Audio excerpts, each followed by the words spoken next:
بعد أما بعد فأعوذ بالله من الشيطان الرجيم بسم الله الرحمن الرحيم لقد من الله على المؤمنين إذ بعث فيهم رسولا وقال وما أرسلناك إلا رحمة للعالمين ہزار بار بشویم دہن ز مشکو گلاب ہزار بار بشویم دہن ز مشکو گلاب ہنوز نام تو گفتن کمال بے ادبی است۔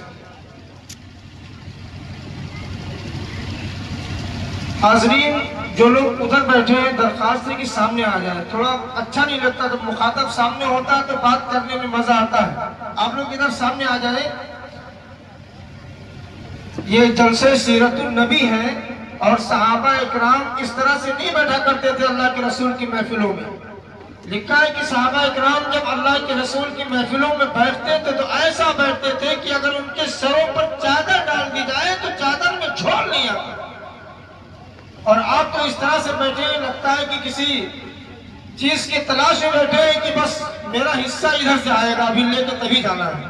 آپ لوگ آ جائیں، قریب آ جائیں، رسول اللہ کی بات ہو رہی ہے۔ دیکھیے اللہ کے رسول صلی اللہ علیہ وسلم کا جو نام نامی اور آپ کا جو تذکرہ سب سے زیادہ اگر 365 دنوں میں ہوتا ہے تو وہ سب سے زیادہ ماہ ربیع الاول کے مہینے میں ہوتا ہے۔ آخر ہم ایسا کیوں کرتے ہیں؟ کبھی ہم نے اس پہ غور کیا؟ جتنی بھی چیزیں ہمیں ملی یہ سب آقا کے صدقے میں ملی، زمین ہمیں آقا کے صدقے میں ملی، آسمان ہمیں آقا کے صدقے میں ملی، جان ہمیں آقا کے صدقے میں ملی، ہمیں انسان اللہ نے بنایا آقا کے صدقے میں بنایا، اور ہم آقا کی تعریفات آقا کی سیرت صرف ربیع الاول میں بیان کریں گے۔ آقا کے جو احسانات ہیں ہم پر اگر گنائے جائیں تو شاید پورے سال کے سال وہ گنائے جائیں لیکن پورے نہیں ہوں گے۔ ابھی حضرت مولانا بیان فرما رہے تھے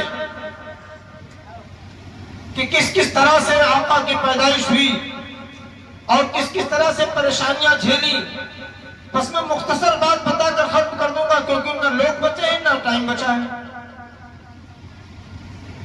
آقا صلی اللہ علیہ وسلم نے جب اعلان کیا کہ لوگوں لا الہ الا اللہ پڑھ لو کامیاب ہو جاؤ گے، تو یقین مانیے کہ پورا کا پورا مکہ آپ کا دشمن ہو گیا۔ وہ لوگ آپ کے لیے پتھر لے کر کھڑے ہو گئے جو کل تک آپ کو صادق و امین کہا کرتے تھے، جو اپنی امانتیں آپ کے پاس رکھا کرتے تھے۔ جب وہ تجارتی قافلہ لے کر جاتے تھے تو اپنے زیورات، اپنے مال، اپنی جوان بیٹیاں آپ کے حوالے کر کے جاتے تھے، کیونکہ انہیں یقین تھا کہ اگر میری بیٹی، میرا مال، میرے زیورات اگر نبی کے ہاتھ میں ہے تو بالکل بلا شبہ وہ ہر حال میں محفوظ ہے۔ اتنا امین سمجھنے والے لوگ آپ کے دشمن ہو گئے۔ وہی لوگ جو آپ کو صادق اور امین کہتے تھے وہ آپ کا تعاقب کرنے لگے۔ لکھا ہے کہ آپ کو 10 سال کفار مکہ نے پریشان کیا، 10 سال۔ جب آپ کو تکلیف ہوتی، آپ کے زخم ہو جاتے تو باہر آپ کے زخموں کو آپ کے چچا سہلاتے اور اندر آپ کی بیوی حضرت خدیجہ الکبریٰ رضی اللہ تعالیٰ عنہ آپ کے زخموں کو مرہم لگاتی۔ لیکن خدا کا کرنا ایسا ہوا کہ 10 دن کے وقفے میں چچا بھی چلے گئے اور حضرت اما خدیجہ الکبریٰ بھی چلی گئی۔ اللہ کے رسول صلی اللہ علیہ وسلم نے کو چچا کے جانے کا بہت غم ہوا۔ آپ فرما رہے ہیں ما اسرا وما وجدت فقدک یا ہم، ہائے میرے چچا آپ کے جانے کا غم مجھے بھلایا نہیں جا رہا۔ اب میرے درد کو کون دیکھے گا، میرے زخموں کو کون سہلائے؟ اللہ کے رسول فرماتے ہیں ما اسرا وما وجدت فقدک یا ہم، ہائے میرے چچا تیری جدائی مجھے برداشت نہیں ہوتی، تیرے جانے کا غم مجھے سہا نہیں جاتا۔ ابھی چچا کی جانے کا غم ہی تھا کہ آپ ایک دم اس طرح سے پریشان ہوئے۔ آپ کے چچا کے جانے کے بعد آپ کو یہ نہیں سمجھ میں آ رہا تھا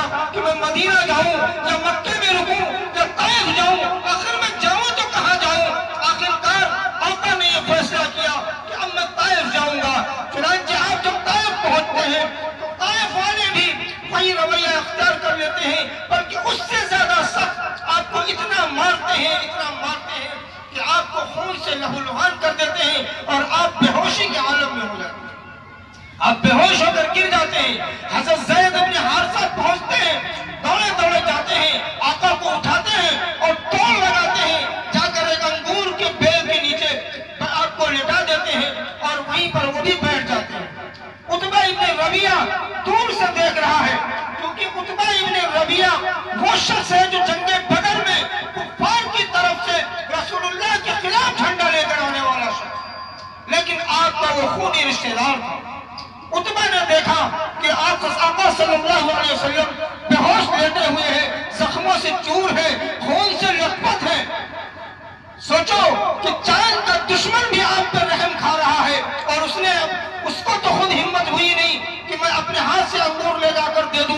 اس نے اپنے غلام کو بلایا اور کہا کہ عباس، میں دشمن تو ضرور ہوں اس شخص کا، لیکن یہ میرا خونی رشتہ دار ہے، میرا خونی رشتہ آج جذبے میں آیا ہے، جاؤ یہ انگور کی تھالی اسے کھلا کیا۔ اپنے غلام کو بلایا اور عباس سے کہا کہ جاؤ ان کو دے کر کے آؤ۔ جب عباس لے کر جاتے ہیں انگور کی تھالی، آقا صلی اللہ علیہ وسلم ہوش میں آتے ہیں، انگور اٹھاتے ہیں اور پوچھتے ہیں اجی تم کہاں کے ہو؟ عباس فرماتے ہیں کہ میں نینوا کا رہنے والا ہوں۔ آقا صلی اللہ علیہ وسلم کی آنکھوں میں آنسو آ گئے، فرمایا کہ تم نینوا کے رہنے والے ہو جہاں کہ میرے بھائی یونس ہے، یعنی یونس علیہ السلام۔ عباس تحیر ہو گیا اور پریشان ہو گیا، ششدر ہو کر رہ گیا اور کہنے لگا کہ محمد تم بھلا یونس کو کیسے جانتے؟ وہ تم سے صدیوں پہلے آ کے گئے، تم کو کیسے معلوم؟ آقا فرماتے ہیں کہ بیٹا میں بھی نبی ہوں اور وہ بھی نبی تھے، وہ میرے بڑے بھائی ہیں، میں انہیں جانتا ہوں۔ اور سورہ یونس کی چند آیتیں، ایک چھوٹی سی آیت آقا نے پڑھ کر سنائی اور کہا کہ دیکھو میں نے اس کلام سے جانا ہے کہ یونس علیہ السلام میرے بھائی تھے۔ وہ آیت سننا تھا کہ عباس جو عتبہ کا غلام تھا فوراً آپ کے قدموں کو چومنے لگا اور ایمان لے آیا، اور وہ اسی وقت بمانے دھول اس نے آپ کی شہادت دی اور پڑھا کلمہ توحید اشہد ان لا الہ الا اللہ محمد رسول اللہ۔ عتبہ یہ پورا نظارہ دیکھ رہا ہے۔ جب عباس عتبہ کے پاس واپس جاتا ہے تو کہتا ہے کہ کمبخت میں تیرا آقا، تو میرا غلام، میں تجھے پیسے دوں، میں تجھے کھانا کھلاؤں، میں تجھے سونے کے لیے بستر دوں، تو نے آج تک کبھی میرے قدم نہیں چومے، تو اس کے قدم چوم رہا تھا۔ عباس کے جواب پر قربان جاؤ، عتبہ کے غلام نے کیا جواب دیا؟ کہا کہ میرے آقا، میرے سردار وہ اللہ کے سچے رسول ہیں، مجھے یقین ہو گیا ہے، اور سنو، کان کھول کر سنو، میں اب تمہارا غلام نہیں ہوں، میں محمد کا غلام بن کے آیا ہوں۔ میں نے محمد کی غلامی کا پٹا اپنے گلے میں ڈال لیا ہے اور میں نے محمد کا کلمہ پڑھ لیا ہے، اور خیر اس میں ہے کہ عتبہ تم بھی کلمہ پڑھ لو، کلمہ پڑھ لو گے تو تم بھلے ہو جاؤ گے، اور اگر تم نے کلمہ نہیں پڑھا تو تمہیں نہ دنیا میں جگہ ملے گی نہ آخرت میں جگہ ملے گی۔ اللہ وہ غلام سمجھ رہا ہے، اور عتبہ جیسا خطرناک دشمن آپ پر رحم کھا رہا ہے، لیکن میری ماں بہنوں تم بھی سنو، ہم کو رحم نہیں آتا، آقا پر ہمیں نہیں رحم آتا۔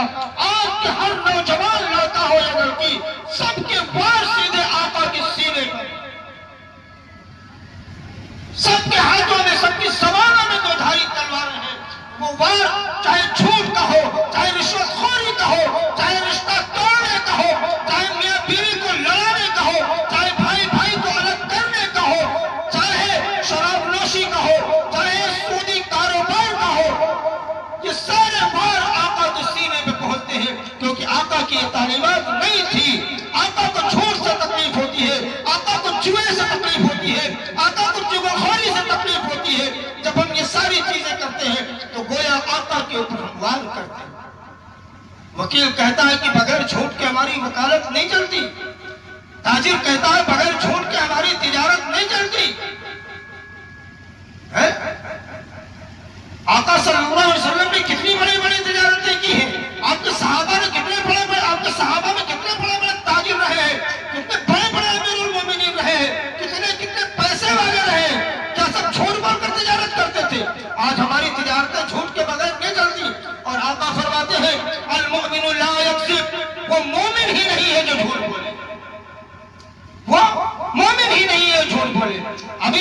کیا نام ہے حافظ وسیم صاحب ایک شعر پڑھ رہے تھے، مجھے ان کا شعر سن کر ایک واقعہ یاد آیا کہ جب میدان محشر کا وقت ہوگا پوری دنیا کے لوگ وہاں اکٹھا ہوں گے، انبیاء بھی پریشان ہوں گے، شہداء بھی، سارے لوگ وہاں پر پریشان ہوں گے، نفسی نفسی کا عالم ہوگا۔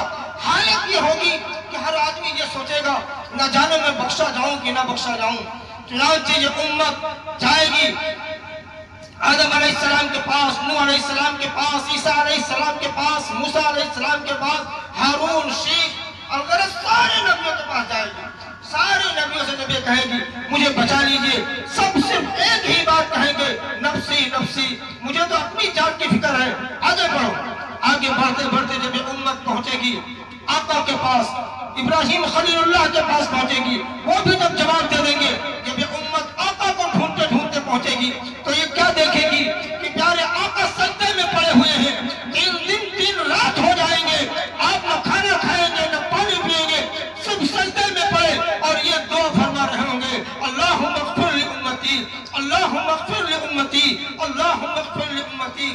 چنانچہ جب خود اللہ تبارک و تعالیٰ کہے گا اے میرے محبوب ارفع راسک سل تعطا اشفع تشفع، اے میرے پیارے محبوب اٹھا سر، بہت ہو گیا، اب تمہارا درد دیکھا نہیں جاتا، اٹھا سر، مانگو کیا مانگتے ہو، جو مانگو گے تمہیں دیا جائے گا، جس کی طرف تم انگلی اٹھاؤ گے اسے بخش دیا جائے گا۔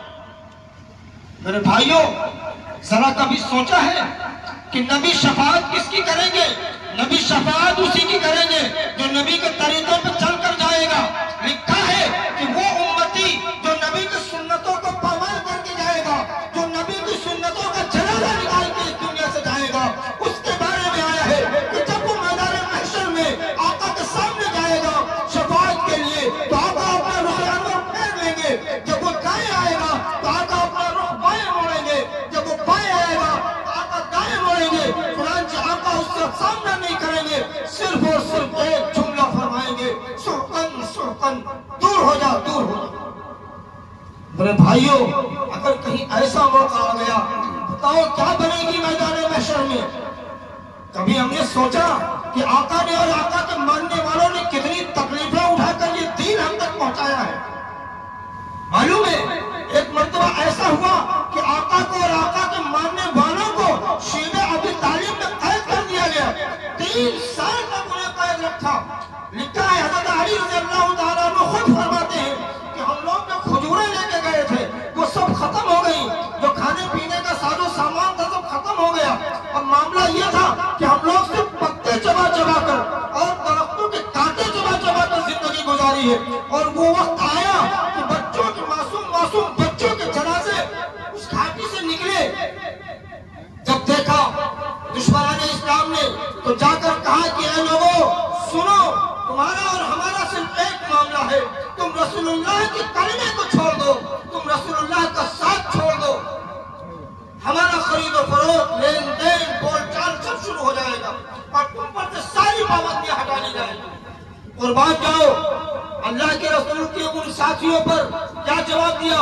کہا کہ ہم اپنی آنکھوں کے سامنے اپنے معصوم بچوں کو پانی سے پیاس کی وجہ سے تڑپ تڑپ کر مرتا ہوا دیکھ سکتے ہیں، بھوک سے بلک بلک کر مرتا ہوا دیکھ سکتے ہیں، اپنے شیرخوار بچے کو دودھ نہ ملنے کی وجہ سے بھوک کی وجہ سے مرتا ہوا دیکھ سکتے ہیں، ہم اپنی جانیں دے سکتے ہیں، ہم اپنی بیویوں کو بیوہ بنا سکتے ہیں، اپنے بچوں کو یتیم بنا سکتے ہیں، لیکن ہم سے ہرگز یہ نہیں ہوگا کہ ہم محمد رسول اللہ کے کلمے کو چھوڑیں۔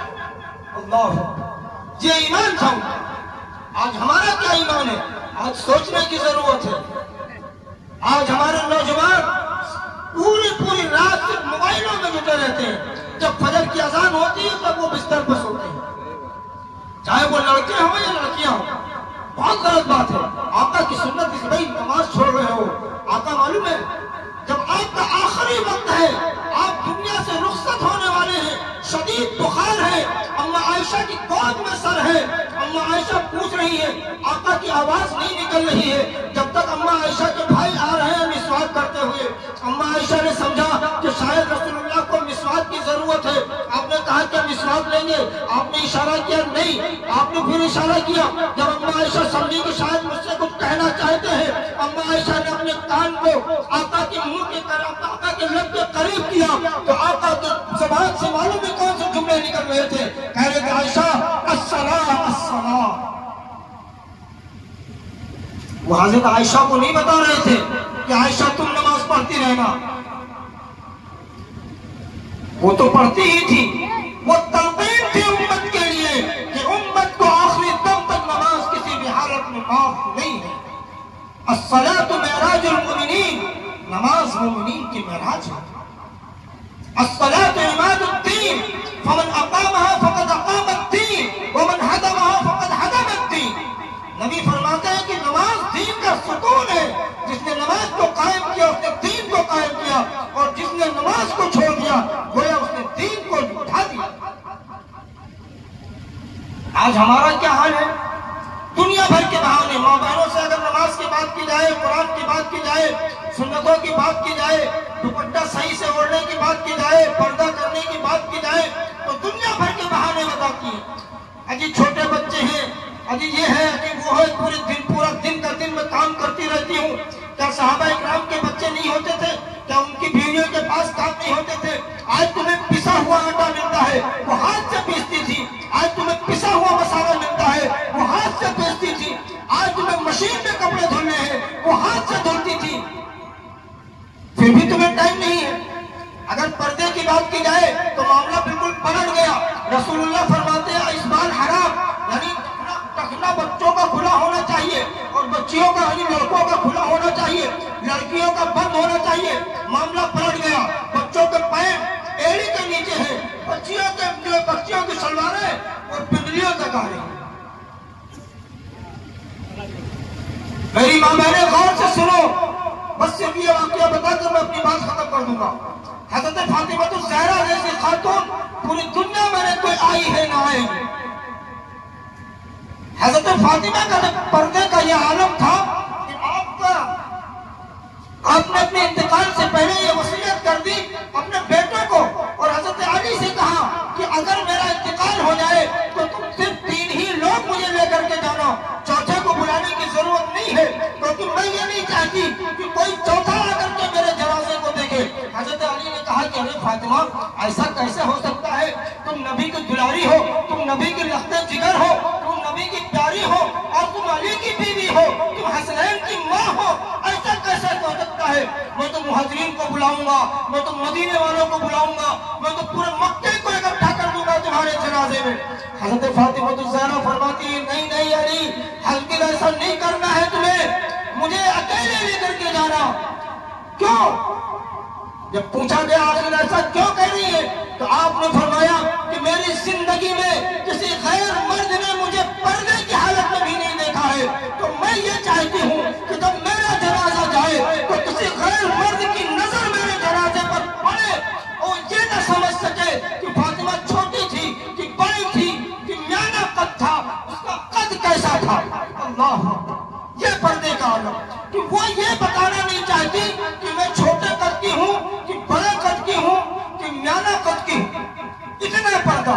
آج ہماری ماں بہنوں کا حال یہ ہے کہ اگر انہیں اجازت مل جائے تو وہ بغیر کپڑے کے باہر چلی جائیں, گھر سے نقاب پہنتی ہے, اور جب تالاب پہنچتی ہے تو نقاب کی پٹی اوپر, پورا منہ کھلا ہوا. کیا فائدہ نقاب پہننے سے؟ گھر ہی سے پہن کر مت جاؤ نا. کیا ضرورت ہے بھائی کسی ڈاکٹر نے پرچہ لکھا ہے کیا کہ ہاتھ نقاب پہن کے جانا اور پھر تالاب پہ اتار دینا, چہرہ کھول لینا؟ چہرہ ہی اصل ہے, اسی سے گناہ ہوتا ہے, وہ کھلا ہوا ہے, پھر نقاب کا کوئی مطلب نہیں ہے. تو میری ماں بہنوں سنو, یہ جو زندگی ہے چند روزہ زندگی ہے, اور جو آخرت کی زندگی ہے وہی اصل زندگی ہے. اگر تم نے اس زندگی میں آخرت نہیں کمایا تو کل میدان محشر میں تمہیں ذلیل و رسوا ہونا پڑے گا. میری ماں بہنوں پردے کا سب سے زیادہ دھیان رکھو, اور ضرورت ہے اس چیز کی, اپنی بچیوں کو بھی اس کی تعلیم دو, اور اپنے بچوں کو بھی, اپنی بچیوں کو اور اپنے بچوں کو دین کی تعلیم سے جوڑو. کیونکہ 2016 سے اب تک تو جو سرمے ہوا ہے اس کے اندر پتہ یہ چلا ہے کہ سب سے زیادہ اگر مرتد ہونے والوں کی تعداد ہے وہ مسلم بچیوں کی ہے جو اسلام چھوڑ کر غیر مذہب میں جائے. کبھی اس پہ غور کیا؟ آخر اس کی وجہ کیا ہے؟ اس کی وجہ یہ ہے کہ ہمارے گھر میں جو پڑھے لکھے لوگ ہیں وہ لیپ ٹاپ میں مصروف ہیں، وہ موبائلوں میں مصروف ہیں۔ بچیوں کی تعلیم و تربیت کون کرے؟ ہم نے بچیوں کو دین سے نہیں جوڑا، ہم نے بچیوں کو دنیاوی تعلیم سے جوڑ دیا، ہم نے دین سے نہیں جوڑا۔ ہماری بچیوں کو توحید معلوم نہیں، ہماری بچیوں کو رسالت معلوم نہیں، ہماری بچیوں کو رسول اللہ کا مقام نہیں معلوم، ہماری بچیوں کو فاطمہ الزہرا کا مقام نہیں معلوم، کیونکہ ہمارے گھر میں وہ تعلیم نہیں ہے، اس لیے وہ بہک نہیں ہے۔ میرے بھائیوں، ضرورت ہے اس چیز کی، ہم اپنے بچوں کو اور اپنی بچیوں کو دینی تعلیم سے بھی جوڑیں اور اس چیز کا خاصا یہاں سے دھیان کر کے اٹھیں کہ انشاءاللہ ہماری جو زندگی اب تک گزری ہے، سنت کے خلاف گزری ہے، ہم اس سے آج توبہ کرتے ہیں اور آنے والی زندگی میں ہم انشاءاللہ کبھی سنت کے خلاف کوئی کام نہیں کریں گے، کیونکہ نبی اکرم صلی اللہ علیہ وسلم نے فرمایا التائب من الذنب کمن لا ذنب لہ، توبہ کرنے والا شخص ایسا ہے جیسے کہ اس نے اس سے پہلے کوئی گناہ ہی نہ کیا ہو۔ اس لیے میرے بھائیوں، آج ہم سب یہاں سے توبہ کر کے اٹھیں کہ انشاءاللہ ہمیں اب سنت کے خلاف کوئی کام نہیں کرنا ہے۔ اللہ ہمیں اور آپ کو کہنے سننے سے زیادہ عمل کی توفیق عطا فرمائے۔ وما علینا الا البلاغ۔